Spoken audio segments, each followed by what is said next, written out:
Hello and welcome to video Guru. आज हम geometry के उस पोर्शन के बारे में डिस्कस करने वाले हैं जो कि लास्ट लेक्चर में हम लोगों ने किया था। उसी के आगे चीजों को कंटिन्यू करेंगे। लास्ट लेक्चर में हम लोगों ने मीडियंस के बारे में डिस्कस किया था और आज मीडियंस पर बेस्ड कुछ प्रॉब्लम्स करेंगे, कुछ और चीजें हमारी आगे बढ़ेंगी। तो जितना हम लोगों ने कल लास्ट लेक्चर में हम लोगों ने जितना डिस्कस किया था उसके बारे में थोड़ा समराइज करते हैं। और वो ये था, आपको पता है कि कोई भी अगर हमारा एक ट्रायंगल है, सपोज एक ट्रायंगल है हमारा ABC, एक ट्रायंगल हुआ और मीडियन की बात करें, मीडियन मतलब एक ऐसी लाइन जो कि ट्रायंगल को दो पार्ट में ब्रेक करती है, दो इक्वल पार्ट में ब्रेक करती है। अगर हम आपसे कह दें AD और BE और CF ये हमारी मीडियंस है, BE और ये CF ये हमारी मीडियंस है, तो जाहिर सी बात है ये जो पॉइंट्स हैं आपके F हो गया, E हो गया और D, ये जो पॉइंट्स हैं ये आपके साइड्स के मिड पॉइंट हैं। इतना हम लोगों को पता था और आज चीजें हम इसी के आगे बढ़ाएंगे, ठीक है। और एक चीज और ये जान लीजिए, राइट एंगल ट्रायंगल के बारे में बहुत छोटी सी इंफॉर्मेशन आपको पता है। मान लीजिए ये परपेंडिकुलर, ये बेस है और ये हाइपोटेनस है, तो आपको पता है पाइथागोरस थ्योरम के अकॉर्डिंग हाइपोटेनस का जो स्क्वायर होता है वो बाकी दोनों साइड के स्क्वायर के सम के बराबर होता है। मतलब हम इस चीज को ऐसे कह सकते हैं कि हाइट स्क्वायर, हाइपोटेनस का square equal to perpendicular square plus base square. ये छोटी छोटी इंफॉर्मेशन हम सारे लोग जानते हैं। आज चीजों को इसी के आगे बढ़ानी है, तो ठीक है, तो शुरुआत करते हैं। आज इस पे बेस्ड आपका जो पहला क्वेश्चन है वो आपके सामने रहा स्क्रीन पे। कहा यह जा रहा है कि in triangle ABC medians BD and CE intersect each other at 90 degree. मतलब दो मीडियन आपकी राइट एंगल मतलब 90 डिग्री पे इंटरसेक्ट कर रही हैं, तो क्या रिलेशन बनता है आपके सामने। ये एक क्वेश्चन भी आप मान सकते हैं, ये आप एक थ्योरम भी मान सकते हैं, डायरेक्ट क्वेश्चन फ्रेम किए जाते हैं। चलिए तो शुरुआत करते हैं। सॉल्यूशन काफी बड़ा है, एक बार हम डिटेल में समझेंगे, फिर इस चीज के लिए आपको यही बताएंगे, इस चीज को याद कर लीजिएगा क्योंकि आगे आपके जो क्वेश्चन मिलेंगे वो इसी कंसेप्ट पर बेस्ड मिलेंगे। तो सबसे पहले हम सिंप्लीफाई करते हैं। कहा यह गया आपके सामने कि एक हमारे सामने राइट एंगल ट्रायंगल है भाई, ये आपके सामने AB और C, ये एक हमारा ये राइट एंगल नहीं, एक नॉर्मल ट्रायंगल है। और कहा यह जा रहा है कि जो BD और CE ये दोनों मीडियंस हैं। BD भाई हमने बना दिया BD और ये बना दिया हमने CE, ठीक है, ये दोनों हमारी मीडियंस हो गई। अब ये आपको पता है कि ये कहा जा रहा है कि यहां पे ये 90 डिग्री, ठीक है, ये 90 डिग्री पर एक दूसरे को इंटरसेक्ट कर रही है। चलिए भाई ठीक है, अब एक बात ये बताइए कि ये 90 डिग्री हो गया। अब मुझे जो सिंप्लीफाई करना है वो AB square plus AC square, इनके बीच में हमें एक रिलेशन फाइंड करना है। अगर ये राइट एंगल है तो सबसे पहले हम शुरुआत ये करेंगे। सबसे पहले एकदम हमसे क्या पूछा गया, हमसे AB square plus AC square पूछा गया। हम अगर पहुंचना चाहते हैं कि भाई अच्छा, ऑप्शन में हम देख रहे हैं हमारे सामने सिर्फ BC square BC square BC square ही है, तो हम अगर यहां पे सबसे पहला ट्रायंगल अप्लाई करें। अच्छा एक बात हम सारे लोग जानते हैं, अगर मीडियन से एक दूसरे को जिस पॉइंट पर इंटरसेक्ट करती हैं वो हमारा सेंट्रॉइड कहलाता है। मतलब ये जो पॉइंट है जहां पे इंटरसेक्टिंग पॉइंट आपको दिख रहा है वो हमारा सेंट्रॉइड मतलब G होगा।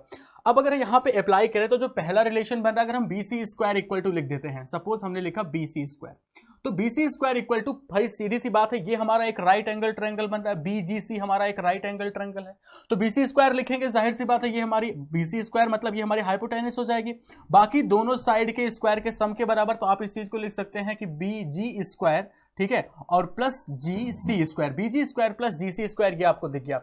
अब मुझे पहुंचना है, चूंकि मुझसे पूछा गया AB square plus AC square, मुझे यहां तक पहुंचना है। तो अब हम पहुंचेंगे कैसे, अगर हम इस जगह पे ये साइड मिल गई तो इसका और इसका कनेक्शन क्या है, ये भी देखो आपका एक राइट एंगल ट्रायंगल है। अगर ये आपका एक राइट एंगल ट्रायंगल है तो 90 के सामने वाली साइड हाइपोटेनस होती है, ये वाली साइड इन दोनों साइड के स्क्वायर के सम के बराबर होगी। तो अगर मुझे इसकी वैल्यू कैलकुलेट करना हो तो हम दिस साइड का स्क्वायर मतलब BE का स्क्वायर माइनस EG का स्क्वायर लिख सकते हैं। तो इसी BG स्क्वायर को हमने लिखा BE स्क्वायर, मैंने लिखा BE स्क्वायर और माइनस फिर मैंने लिख दिया GE स्क्वायर, फिर मैंने लिख दिया GE स्क्वायर, ये हमारा एक ब्रैकेट में रहा, ठीक है। प्लस सिमिलरली हम GC स्क्वायर को भी इसी फॉर्मेट में ब्रेक कर सकते हैं, GC स्क्वायर लिखा हुआ है तो जाहिर सी बात है ये हमारा परपेंडिकुलर होगा, 90 के सामने वाली साइड हमारी हाइपोटेनस होती है। तो अब लिख सकते हो इस साइड के लिए CD square minus GD square, यहां पे हम लिख सकते हैं। तो मैंने लिखा भाई इसके लिए CD स्क्वायर, मैंने लिखा CD स्क्वायर और माइनस फिर ये पोर्शन हमारा GD स्क्वायर, मैंने लिख दिया GD स्क्वायर। यहां तक तो वैल्यू सही रही। अब इसी चीज को हम लोग लिख सकते हैं। एक बात अगर हम ध्यान से देखें, जो मुझे BE दिख रहा है, हम लोग ये जानते हैं E is the mid point of side AB, ठीक है, E जो है वो साइड AB का मिड पॉइंट है। तो जाहिर सी बात है EB को हम रिप्रेजेंट कर सकते हैं हाफ ऑफ AB, जो EB लाइन है इसको हाफ ऑफ AB लिखा जा सकता है। तो हाफ ऑफ AB के लिए मतलब अगर हाफ ऑफ AB का स्क्वायर करेंगे तो BE की जगह पे हम लिख सकते हैं AB square and divide by 4, AB square divide by 4, इतना लिख सकते हैं। चलिए भाई इतना भी हो गया। अब इसके बाद सिमिलरली हम यहाँ पे जो CD आपकी लाइन दिख रही है, इस CD स्क्वायर की जगह पे, इस CD स्क्वायर की जगह पे लिख सकते हैं AC स्क्वायर डिवाइड बाई 4।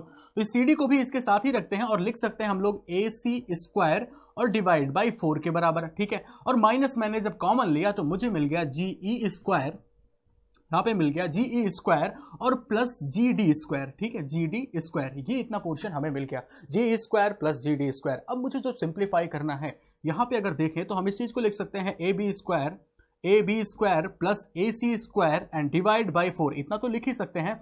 बाकी आगे अगर देखें तो GE और GD, ये जो हमें दिख रहे हैं GE और GD, इनके बीच में भी तो 90 डिग्री बन रहा है। अगर इनके बीच में भी 90 डिग्री बन रहा है और हम इन दोनों लाइंस को मिला दें, मतलब जो हमारा D और E पॉइंट दिख रहा है, इन दोनों पॉइंट को मिला दें, तो जाहिर सी बात है, अभी हम लोगों ने एक थ्योरम पढ़ी थी, हम लोगों ने एक थ्योरम ये पढ़ी थी कि जो हमारी लाइन DE दिख रही है, DE जो लाइन दिख रही है, मतलब एक ट्रायंगल की किन्हीं भी दो साइड्स के, एक ट्रायंगल के किन्हीं भी दो साइड्स के मिड पॉइंट को मिलाने वाली जो लाइन होती है, वो थर्ड साइड के पैरेलल और लंबाई में उसकी आधी होती है। तो हम DE की जगह पे, ये जो DE लाइन आपको दिख रही है, पहले तो हम इस चीज को, इस पोर्शन जो GE square plus GD square लिखा हुआ है, इसकी जगह पे तो हम लिख सकते हैं DE स्क्वायर, ठीक है। आपको दिख गया भाई राइट एंगल ट्रायंगल की प्रॉपर्टी। और उसके बाद जो प्रॉपर्टी अप्लाई करनी है वो ये कि DE स्क्वायर की जो वैल्यू होगी वो हमारा BC स्क्वायर और डिवाइड बाई 4 होगी, क्योंकि DE की जो वैल्यू है वो BC का हाफ है, BC बाई 2 है। क्लियर इतना? अब अगली लाइन में आप यहां पे लिख सकते हो कि BC स्क्वायर और डिवाइड बाई 4, और ये सारी वैल्यूज हैं किसकी वास्तव में? ये सारी की सारी वैल्यूज हमारी BC स्क्वायर की हैं। अब हमारे सामने जो पूरा का पूरा पोर्शन दिख रहा है, जो पूरा पोर्शन दिख रहा है, अगर ये BC स्क्वायर डिवाइड बाई 4 इस साइड लेके आएंगे तो ये हो जाएगा मेरा 5BC स्क्वायर डिवाइड बाई 4। ये BC स्क्वायर मतलब 1/4 of BC square and BC square दोनों ऐड करेंगे तो 5/4 ऑफ BC स्क्वायर हो जाएगा। अगली लाइन में हम यहां पे लिख सकते हैं कि 5/4 of BC square equal to AB square plus AC square और डिवाइड बाई 4। बात साफ है बिल्कुल, 4 और 4 कैंसिल होगा। रिजल्ट आप सबके सामने कि AB square plus AC square की जो वैल्यू दिख रही है वो हमें 5BC स्क्वायर के बराबर दिख रही है। यहां पे हमारे सामने रिजल्ट रहा ओवरऑल, ठीक है। AB square plus AC square की वैल्यू हमारे सामने 5BC स्क्वायर के बराबर है। ये रिजल्ट, ये जो आपने रिजल्ट देखा, ये रिजल्ट उस हर जगह पे एप्लीकेबल होगा, उस हर जगह पे एप्लीकेबल होगा जहां पे आपको दिखा जाए, जहां पे आपको दिख जाए कि किसी भी ट्रायंगल की दो मीडियंस एक दूसरे को राइट एंगल पे इंटरसेक्ट कर रही है, उस हर जगह पे अप्लाई होगा। तो इसका मतलब फाइनल आंसर जो हमारा रहा वो 5BC स्क्वायर रहा। क्वेश्चन आपके सामने रहा, सॉल्यूशन आपके सामने रहा। चीजें हमने क्या सीखी इसमें? मीडियंस के बारे में डिस्कशन हुआ थोड़ा सा, और साथ ही साथ राइट एंगल ट्रायंगल की प्रॉपर्टी भी डिस्कस हुई।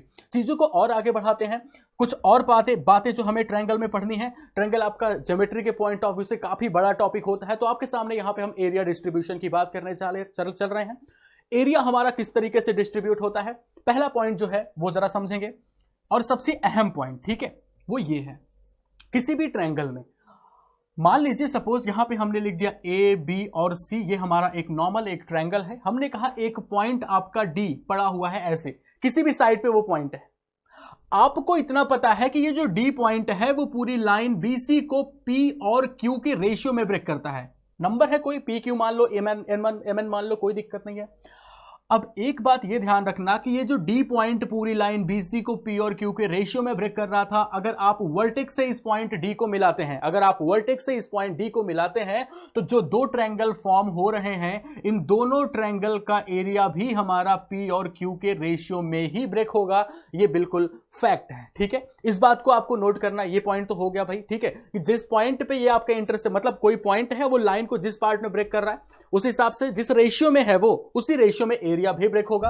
अगर ये इतनी बात क्लियर है तो जाहिर सी बात है अब कुछ चीजें आपको और अच्छे से समझ आएंगी, चीजें और अच्छे समझ आएंगी। कैसे? हमने कहा कि एक ट्रायंगल आपका ABC है, एक ट्रायंगल है आपका ABC, और हमने कहा कि AD जो है, ये जो AD आपकी लाइन है वो AD लाइन इस ट्रायंगल की मीडियन है। अगर ट्रायंगल की मीडियन है तो बात यहीं पे बिल्कुल साफ हो जाती है कि D इसका मिड पॉइंट होगा, मतलब ये और ये जो पार्ट है ये बिल्कुल 1:1 मतलब इक्वल पार्ट में ब्रेक हो रहे हैं, 1:1 में ब्रेक हो रहा है। अगर ये 1:1 में ब्रेक हो रहा है मतलब पूरा का पूरा आपका जो एरिया है वो दो पार्ट में ब्रेक हो रहा है, यहां तक तो कोई दिक्कत नहीं है। तो जाहिर सी बात है ये पॉइंट भी आपका, जब अब आपके नोट पॉइंट शुरू होते हैं, अगर हम किसी भी ट्रायंगल की मीडियंस को, तीनों मीडियन को अगर हम ड्रॉ कर दें और इस तरीके से ड्रॉ करें, ठीक है, ये हमने लिखा ABC हमारा एक ट्रायंगल रहा और हमने इनकी तीनों तीनों मीडियंस को ड्रॉ कर दिया है, A D B E and C F हमारी मीडियंस है। तो इस जगह पे आप इतना ध्यान रखना कि पूरे ट्रायंगल का जो पूरे होल ट्रायंगल का जो एरिया है वो 6 इक्वल पार्ट में ब्रेक हो जाता है, 6 इक्वल पार्ट में ब्रेक हो रहा है, ठीक है ना। मतलब क्या कह दिया, फिर से समझ लीजिए इस चीज को। ट्रायंगल की जब मीडियंस को हम डायरेक्ट ऐसे ड्रॉ कर देते हैं तो उस कंडीशन में ट्रायंगल का पूरा एरिया 6 इक्वल पार्ट में ब्रेक हो जाता है, ठीक है। साथ ही साथ एक और चीज और वो ये कि जब हम ट्रायंगल के एरिया, ट्रायंगल कोई बना है हमारा, ठीक है, और ट्रायंगल में हम इस तरीके से ड्रॉ करते हैं, ट्रायंगल में हम मिड पॉइंट्स को ये हमने कह दिया कि डी ई और एफ मिड पॉइंट्स है, डी ई और एफ इस ट्रायंगल के मिड पॉइंट्स हैं, और मिड पॉइंट्स को हम इस तरीके से मिला दें, मिड पॉइंट्स को हम इस तरीके से मिला दें, तो इस कंडीशन में पूरे ट्रायंगल का होल एरिया हमारा 4 इक्वल पार्ट में ब्रेक हो जाता है। फिर से ये दो आपके अहम पॉइंट है। तीसरा पॉइंट, पहला ही जो आपका पहला पॉइंट था वो आपका फर्स्ट पॉइंट, और 2 पॉइंट आपके सामने ये हो गए। अब इन पर बेस्ड कैसे क्वेश्चन एग्जाम में पूछे जाते हैं, चाहे वो हम मेंस की बात करें, चाहे जिस लेवल की बात करें, ऐसे ही क्वेश्चन आपके फ्रेम किए जाते हैं। चलिए हम शुरुआत करते हैं। आपने खुद रियलाइज किया होगा बिल्कुल बेसिक से स्टार्टिंग हुई है, और अभी जब आपके सामने मिसलेनियस प्रॉब्लम हम 5-6 लेक्चर में जब मिसलेनियस प्रॉब्लम कराएंगे तो वो सारी चीजें आपको समझ आ जाएंगी किस लेवल तक चीजें जा रही हैं। अभी आपके सामने यहां तक तो हो गया भाई।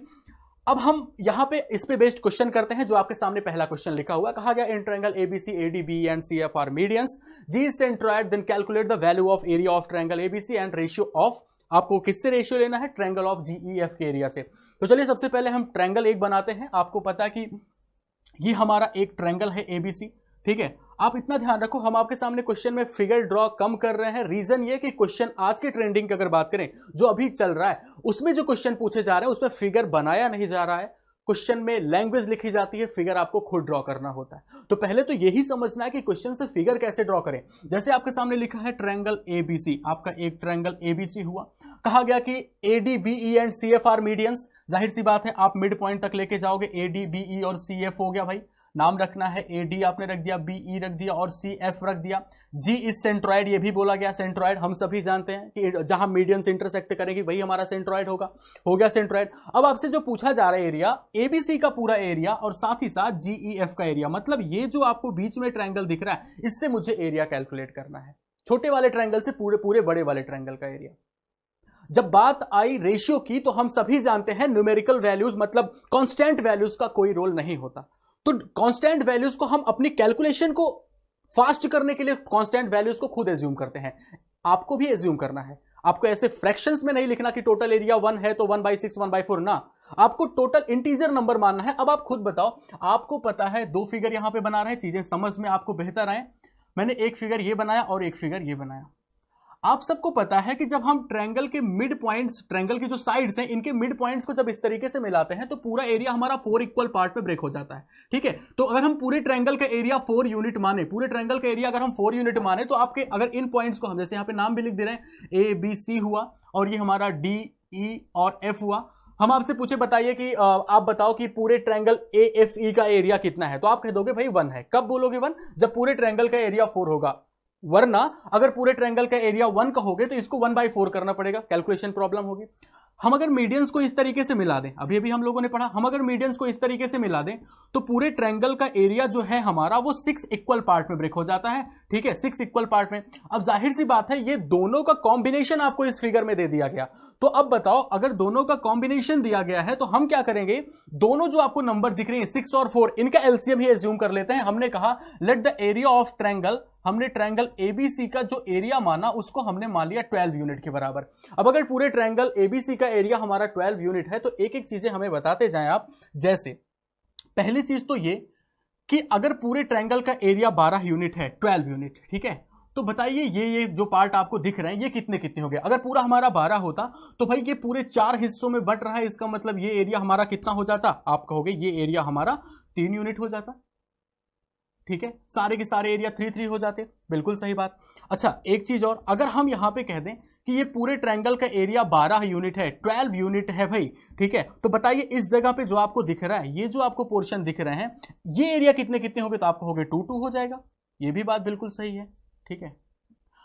अब एक चीज जो देखने वाली है वो ये, यहां पे अगर आप ध्यान दें तो ए एफ और ई, अगर हम इस लाइन को ऐसे मिला दें यहां पे, ठीक है, तो ए एफ और ई ये जो पोर्शन दिख रहा है, इस पोर्शन का एरिया आपको पूरा दिख रहा होगा और कितना है वो 3 है, ये बात बिल्कुल क्लियर।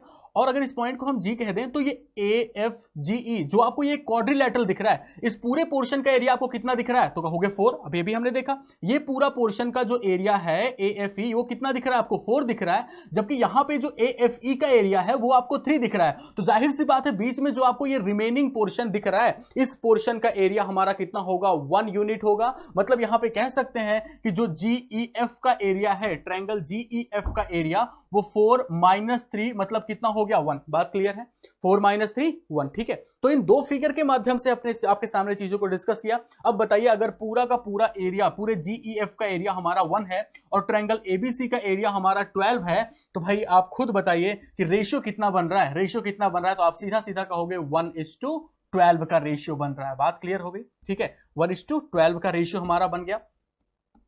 और यही आपके क्वेश्चन में पूछा गया था कि बताइए पूरा जो आपके अंदर जो मिडिल में आपको ट्रायंगल, ये बीच में जो ट्रायंगल दिख रहा है, इस ट्रायंगल का पूरे बड़े वाले ट्रायंगल से क्या रेशियो बनेगा, तो आपका जवाब आएगा 1:12 का। क्लियर इतनी कहानी, ध्यान रखना। अभी आपके सामने सॉल्व किया गया, लेकिन इसको आपको याद रखना है, ठीक है। जब चीजें याद रहेंगी तो आप एग्जाम में ऐसे जब न्यूमेरिक नंबर में पूछे जाएंगे तो बहुत आसानी से उड़ा देंगे। ये बात यहां तक क्लियर हो गई। चलिए, तो अभी इस क्वेश्चन की अगर बात करें तो बिल्कुल जो प्रीवियस क्वेश्चन किया उसी का बस एक स्टेप आगे है। क्या कहा जा रहा है भाई, एक आपको ट्रायंगल बताया गया, ट्रायंगल के बारे में इंफॉर्मेशन है कि ADBE CF आपकी मीडियंस है, G सेंट्रॉइड है, मीडियन BE और CF जो है वो इंटरसेक्ट कर रही है लाइन DF और DE को। तो पहले इस क्वेश्चन को हम ड्रॉ करते हैं, फिगर 1 समझते हैं भाई। सबसे पहले ये बताया गया एक ट्रायंगल ABC लीजिए, हमने आपके सामने एक ट्रायंगल बनाया AB और C, ये हमारा एक ट्रायंगल रहा। और फिर इस ट्रायंगल में आपको बोला गया, ये जो आपके सामने ट्रायंगल B है, ABC आपका ट्रायंगल है, आपको ये बोला जा रहा है कि इसमें AD, ठीक है, AD और BE और CF जो है ये आपकी मीडियंस है, CF ये आपकी मीडियंस है। बोला गया G जो है वो सेंट्रॉइड है। इतनी कहानी आपको बता दी गई। साथ ही साथ एक चीज ये बताई जा रही है कि जो आपकी इसमें देखो लाइन DE और DF की भी चर्चा की गई। कहा यह गया कि जो आपकी मीडियन BE है, वो जो मीडियन BE है वो DF को पॉइंट P पे इंटरसेक्ट करती है, जबकि CF जो लाइन है, मतलब BE DF को P पे इंटरसेक्ट करती है इस पॉइंट पे, जबकि ये जो लाइन CF है आपकी वो DE को इंटरसेक्ट कर रही है पॉइंट Q पे। इतनी कहानी आपको बताएगी, ठीक है। अब हम यहाँ पे जो रेशियो पूछा गया वो मुझे इस ट्रायंगल का रेशियो पूछा जा रहा है पूरे बड़े वाले ट्रायंगल से, मतलब ट्रायंगल ABC से। साथ ही साथ जो आपको DPQ दिख रहा है, सेकंड पॉइंट आप देखें तो आपको ट्रायंगल DPQ का रेशियो लेना है पूरे बड़े वाले ट्रायंगल के एरिया से। अब एक छोटी सी बात ये कि अगर हम इस लाइन को मिला दें अभी, ठीक है, तो मुझे इतना दिख रहा है कि ये जो आपको दिख रहा है पॉइंट आपका भाई, ये G, ठीक है, F और E, ये GEF का पूरे ट्रायंगल से जो रेशियो निकल के आता है वो 1:12 निकल के आता है। पिछले क्वेश्चन में आपने देखा। हम एक छोटा सा काम करते हैं, इसी D जो आपका DEF है इसी को हम निकाल के बाहर बनाते हैं, ठीक है, सिर्फ DEF को। तो हमारा DEF जो ट्रायंगल होगा वो कुछ ऐसे ही होगा, D पॉइंट ये रहा, E पॉइंट ये रहा और F पॉइंट आपका ये रहा, ठीक है। DEF मैंने अलग से बना दिया। अब आपको DG, आपको पॉइंट कौन कौन से दिख रहे हैं भाई, अगर हम इस पॉइंट को यहाँ पे P और Q तो दिख रहा है, P पॉइंट किस पे है, DF पे है, मतलब DF आपकी लाइन है, यहाँ पे पॉइंट आपका कौन सा है, P है। और यहाँ पे DE जो आपकी लाइन है, DE इस पॉइंट पे आपका Q पॉइंट है, यहाँ पे Q है, ठीक है, और ये PQ लाइन बनी हुई है। इस तरीके से आपके सामने ये पूरा का पूरा फिगर बना हुआ है। अगर इस तरीके से हम इनको मिला दें, ठीक है, इस टाइप में आपके सामने कहानी दिख रही है यहाँ पे इंटरनल पार्ट में, ठीक है, वही हमने बना दिया। और आपको ये पता है कि अगर यहाँ पे अभी इस चीज को सॉल्व करते हैं, अगर आपको पता है कि इफ एरिया ऑफ ट्रायंगल जो आपका DEF दिख रहा है, area of triangle DE and F, अगर हम इस DEF का एरिया पूरा 12 माने, पूरे DEF का एरिया अगर हम 12 यूनिट माने, ठीक है, तो आपको जो इंटरनल पार्ट दिख रहा है, कौन सा पार्ट है वो, ये तो सेंट्रॉइड G रहा, G, P और Q। तो आपको पता है कि जो ट्रायंगल GPQ का एरिया होगा, एरिया ऑफ ट्रायंगल GPQ, ये जो एरिया होगा ये हमारा 1 यूनिट होगा।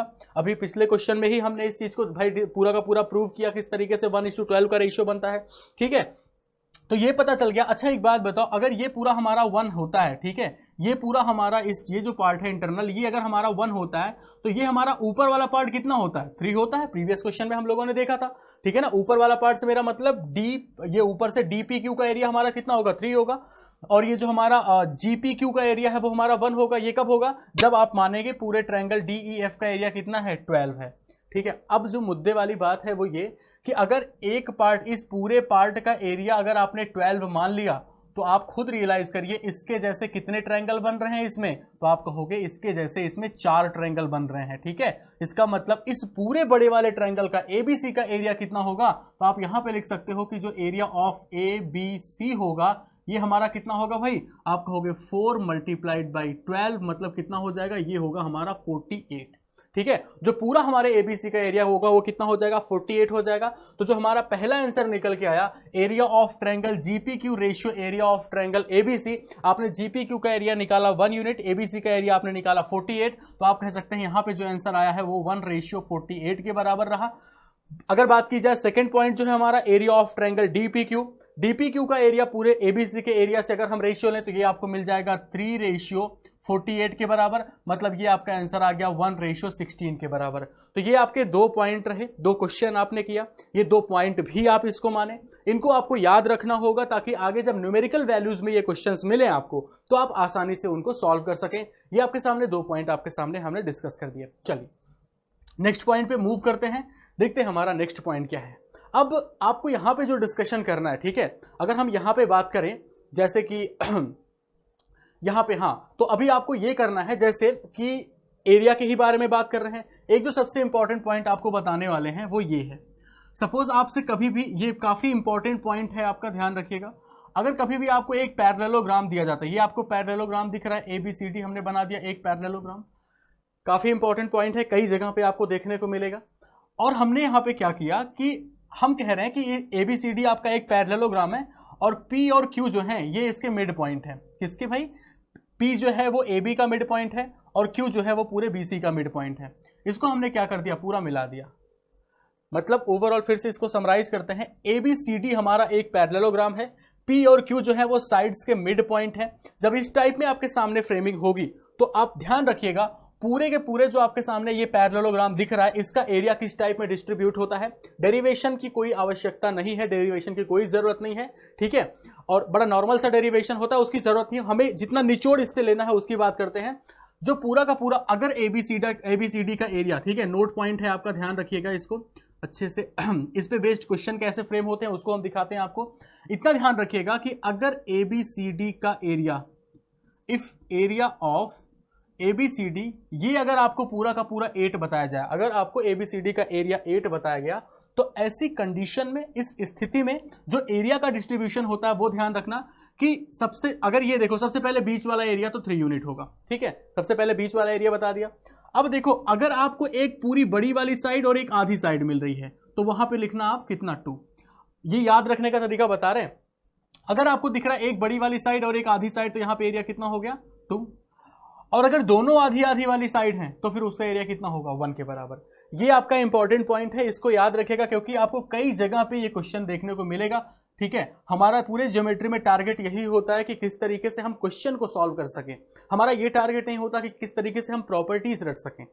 अंतर बहुत होता है, प्रॉपर्टीज रटना ये अच्छा लगता है देखने में, लेकिन हम उसको अप्लाई कर पाए ये इंपॉर्टेंट होता है, ठीक है। यहां तक कहानी हुई। चलिए अब इसका इंपॉर्टेंस आपको दिखाते हैं कि क्या इंपॉर्टेंस है इसकी। अब इस क्वेश्चन की जो इंपॉर्टेंस है वो आपको नेक्स्ट क्वेश्चन में देखने को मिलेगी, जो कि आपके सामने ये रहा। कहा गया आपसे कि एक ट्रायंगल ABC है, उसमें ADB ये मीडियंस आपको दी रखी हैं, P and Q are the mid points of DE and DF, then find the, आपको रेशियो बताना है, आपके सामने मेंशन है वो। तो हम सबसे पहला काम ये करते हैं कि एक ट्रायंगल हमने ABC बना दिया, एक ट्रायंगल हमने बनाया AB और C। ABC हमारा एक ट्रायंगल रहा। आपसे कहा जा रहा है AD, BE और CF आपकी मीडियंस हैं, ये हमने बना दी भाई AD, BE और CF ये आपकी मीडियंस है, ठीक है। फिर बोला गया कि Q जो है, P तथा Q वो रेखाओं DF और DE के मध्य बिंदु है। DF की बात की जा रही है भाई, तो DF सबसे पहले तो बना दो और यहां पे DE हम बना दे रहे हैं, ठीक है। और आपसे कहा जा रहा है कि DF और DE के मिड पॉइंट है, DF और DE के मिड पॉइंट है, तो आप मिड पॉइंट ये भी समझ सकते हैं, ये भी मिड पॉइंट ही होगा, है ना, ये भी आपका मिड पॉइंट ही होगा, क्योंकि आप देखो अगर तो ये आपकी मीडियन है, इस तरीके से आप मिला रहे हो तो ये भी आपका मिड पॉइंट ही होगा। चलो भाई इसको हमने मिला दिया। अब ये अगर PQ आपका मिड पॉइंट है, हमने इसको P पॉइंट कह दिया, इसको P पॉइंट P और इसको कह दिया पॉइंट Q, ठीक है। अब जो मेन बात है, आपसे पूछा गया एरिया ऑफ APQ ट्रायंगल, आपको ट्रायंगल APQ मतलब आपका ये पॉइंट आपको दिख रहा है AP और Q, मतलब इस एरिया का आपको रेशियो चाहिए पूरे बड़े वाले ट्रायंगल के एरिया के साथ। अब मेन कहानी ये निकल के आई कि अगर आपको तरीका पता है, कौन सा तरीका, अगर आप ध्यान से देखो यहाँ पे कि भाई ए एफ डी और ई, ये आपको एक पैरेललोग्राम दिख रहा है, जरा उठा के देखते हैं, ए एफ, इसी को ड्रॉ कर देते हैं। तो अगर हम इस चीज को यहाँ पे ड्रॉ करें तो वो कुछ इस तरीके से दिख रहा होगा, ठीक है ना, इस तरीके से हमें दिख रहा होगा। यहाँ पे हमारा ए एफ डी और ई दिख रहा है, हम इसको ए बनाते हैं, इसको एफ बना दिया, यहाँ पे लिख दिया हमने डी और ये पॉइंट हो गया हमारा ई के बराबर। ए एफ और डी ई दिख रहा है ए से, और जो हमारा पी और क्यू है वो कहां पे है, डी एफ पे है, ठीक है। डी और एफ पे हमारा कौन सा पॉइंट है, पी है, ठीक है, पी पॉइंट है, और यहां पे जो पॉइंट है वो आपका कौन सा है, क्यू। और ए से ही दोनों तरफ लाइन ड्रॉ की गई है, दिख रहा है साफ साफ सब कुछ, है ना। तो आप सबको पता है कि इस कंडीशन में जो एरिया का डिस्ट्रीब्यूशन होता है वो कैसे होता है भाई, हम जानते हैं कि ये हमारा कितना होता है, 2 होता है, ये हमारा 3 होता है, ये हमारा 1 होता है, और ये हमारा कितना होता है, 2 होता है। इस तरीके से एरिया डिस्ट्रीब्यूट होता है। ये कब, जब पूरे पैरेललोग्राम का एरिया कितना होगा, 8 यूनिट होगा तब। अब आप एक बात बताओ कि ये अगर पूरा का पूरा एरिया 8 यूनिट है, तो हम अगर यहां से एक लाइन ड्रॉ कर दें तो आपको पता है कि ये भाई ये और ये दोनों बराबर बराबर बढ़ जाएंगे, जिसमें से हमारा भाई अगर पूरा 8 है तो ये कितना होगा, 4 होगा, ये भी 4 होगा, और इस तरीके से यहां पे भी आपको दिख रहा है ये भी हमारा कितना होगा, ये पूरा का पूरा कितना होगा, आपको हो गया 4 होगा, यहां पे भी ये कितना होगा, 4 होगा। मतलब इस तरीके से मैंने देखा कि हमारा जो पूरा का पूरा ट्रायंगल है वो 4 इक्वल पार्ट में ब्रेक है, तो पूरे ट्रायंगल एबीसी का एरिया कितना निकल के आएगा, तो आप एबीसी का जो एरिया लिखोगे वो लिख दोगे आप 16 के बराबर। जबकि ये जो बीच वाला पोर्शन आपको दिख रहा है, ये बीच वाले पोर्शन का एरिया कितना है, वो 3 यूनिट दिख रहा है। तो बीच वाले पोर्शन का एरिया अगर 3 यूनिट है तो यहां पे आपसे यही पूछा गया था, बताइए एपी क्यू का जो एरिया का रेशियो होगा एबीसी के साथ, तो वो हमारे एपी क्यू का एरिया कितना दिख रहा है भाई, एपी क्यू का एरिया आपको 3 यूनिट दिख रहा है, तो जो रेशियो निकल के आ गया हमारा वो कितना रहा, 3:16 के बराबर। ये हमारा फाइनल आंसर रहा इस क्वेश्चन का, ठीक है, क्लियर इतना। चलिए, तो ओवरऑल हम लोगों ने आज इस सेशन में जो देखा है वो हम लोगों ने एरिया डिस्ट्रीब्यूशन कैसे होता है, एरिया पर रिलेटेड किस तरीके से क्वेश्चंस फ्रेम किए जाते हैं, उनके बारे में हम लोगों ने डिस्कशन किया। अब इसके बाद हम लोग इंडिविजुअल जो आपके ट्रायंगल्स होते हैं, जैसे राइट एंगल की स्पेशलिटी क्या होती है, उसके बाद बात कर ले इक्विलैटरल ट्रायंगल की स्पेशलिटी क्या होती है। अब इनकी स्पेशल पॉइंट्स पे हम लोग एक एक करके डिस्कशन करेंगे। एक पॉइंट होगा, उसके बाद उस पर कुछ क्वेश्चन होंगे, और बाद में फिर क्या होगा, मिसलेनियस प्रॉब्लम, सारे थ्योरम, सारी प्रॉपर्टीज, सारे स्टेप बाय स्टेप चीजें सीखने के बाद हम लोग फिर उसके बाद मिसलेनियस क्वेश्चन करेंगे। तो आज के सेशन को यहीं पे खत्म करते हैं। इतनी छोटी छोटी बातें हम लोगों ने सीखी, यहाँ पे छोटी छोटी बातें ही सीख के हम लोग स्टेप बाय स्टेप आगे बढ़ेंगे। तो आज के लिए बस इतना ही, नेक्स्ट में आपसे फिर मुलाकात होगी, तब तक के लिए आप अपना ख्याल रखिए। Okay, bye bye, take care, thank you.